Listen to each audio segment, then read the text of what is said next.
দর্শকবৃন্দ, আজকে আমরা বানাবো ব্রকলি দিয়ে পকোড়া। তার জন্য আমি নিয়েছি বেসন।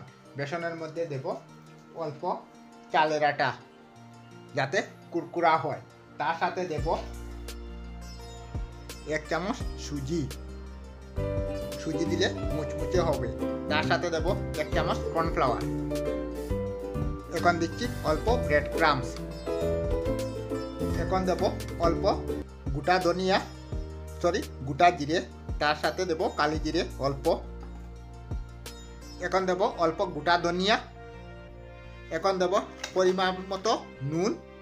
তার সাথে দেব অল্প হলুদ পাউডার, কাশ্মীরি লঙ্কা পাউডার অল্প। তার সাথে দেব অল্প জিরা পাউডার, অল্প ধনিয়া পাউডার, অল্প গোলমরিচ পাউডার, দেব অল্প গরম মশলা পাউডার দিয়ে ভালোভাবে মিশিয়ে নেব। মিশিয়ে অল্প অল্প জল দিয়ে আমি একটি ব্যাটার রেডি করব। ব্যাটারটি ঘন ব্যাটার রেডি করতে হবে,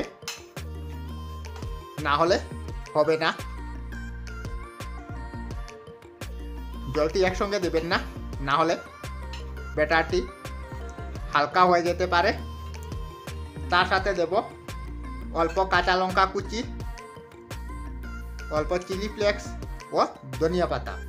ধনিয়া পাতাটিকে আমি প্রথম থেকে কেটে রেখেছি। দেখুন, এটাকেও ভালোভাবে মিশিয়ে নেব এটার মধ্যে।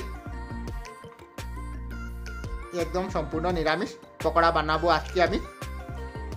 এটি আপনি চায়ের সাথে খেতে পারবেন, ভাতের সাথেও খেতে পারবেন, বা রুটির সাথে নানের সাথেও খেতে পারবেন। আপনারা একবার নিশ্চয়ই ঘরে ট্রাই করে দেখবেন। এখন দেব অল্প কালা লবণ। এখন তার সাথে দেব অল্প তিল দিয়ে ভালোভাবে মিশিয়ে নেব। দিলাম অল্প পোস্ত দিয়ে ভালোভাবে মিশিয়ে নেব। গোটা পোস্ত দিলাম আমি। আমাদের ব্যাটার রেডি হয়ে গেছে। এই যে দেখেন, ব্যাটারটি রেডি হয়ে গেছে। এখন আমি চামচটি সরিয়ে নিলাম আর এদিকে গ্যাস জ্বালিয়ে নেব। মশলার ব্যালেন্স ঠিক রাখার জন্য দিলাম 1 চিমটি চিনি দিয়ে এটাকে আবার মিশিয়ে নেব। এদিকে আমি তেল গরমের জন্য বসিয়ে দিলাম। আজকে আমি লোহার কড়াই ব্যবহার করছি। আমাদের মা এই কড়াইতে সন্দেশ বানান। অতি পুরানো কড়াই আমাদের এটি। এটির মধ্যে আমরা সবসময় সন্দেশ বানানো হয়। এটি আমাদের ঠাকুমার আমলের কড়াই। আজকে আমি এটার মধ্যে বড়াটি বাঁধবো। যেহেতু নিরামিষ, এটিতে আমিষ কোনো কিছু করা হয় না। উনি ঠাকুরঘরের জন্য এই কড়াইটি ব্যবহার করেন। আমাদের তেলগুলো গরম হয়ে গেছে। এখন ব্রকলির মধ্যে এইভাবে ব্যাটারটি লাগিয়ে দেব হাতের সাহায্যে, একটি একটি করে। এইভাবে ব্যাটার লাগিয়ে আমি একটা একটা করে এটার মধ্যে দেব। এইভাবে সব কয়টাকে দিতে হবে। মিডিয়াম টু লো হিটে ভাজতে হবে আপনাদেরকে, না হলে এটি পুড়ে যাবে। এখন আমাদের একদিক থেকে ভাজা হয়ে গেছে। এখন অন্য দিক থেকে ভাজবো। এইভাবে উল্টে পাল্টে আপনাদেরকে দুদিক থেকে ভাজতে হবে।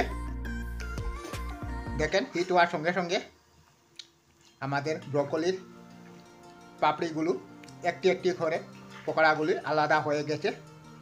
দেখেন, প্রথমে আপনাদের এইরকম জয়েন্ট লেগে যাবে। তারপর ভাজা যত হবে ততই ভাজার সাথে সাথে এটি একটি একটি হয়ে যাবে। এই যে দেখেন, আর একটু সময় ভাজলে আপনাদের ব্রকলি পকোড়াটি হয়ে যাবে। এখন এটাকে এভাবে ধীরে ধীরে নাড়তে হবে, না হলে পুড়ে যাবে এক সাইড থেকে। আর এভাবে নাড়লে আপনারা মুচমুচেও করতে পারবেন না, ভিতর কাঁচা থেকে যাবে আর উপর থেকে পুড়ে যাবে। আমাদের ব্রকলির বড়াটি হয়ে গেছে। এখন নামিয়ে নেব একটি প্লেটের মধ্যে। আর বাকিটিকে আবার এইভাবে ভাজতে হবে। আমি বাকিটিকে ওইভাবে ভাজবো। আমি প্রথম আপনাদেরকে দেখিয়ে দিই কীভাবে হয়েছে। দেখেন কি সুন্দর হয়েছে, একদম মুচমুচে হয়েছে। আমি আপনাদেরকে দেখাচ্ছি। এই দেখেন,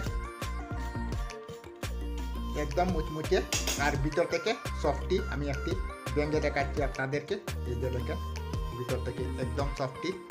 এখন আমি দুটি টমেটো কেচাপ রেখেছি, তার সাথে অল্প ধনিয়া পাতা দিয়ে আমি গার্নিশ করে নেব এটার উপরে এইভাবে।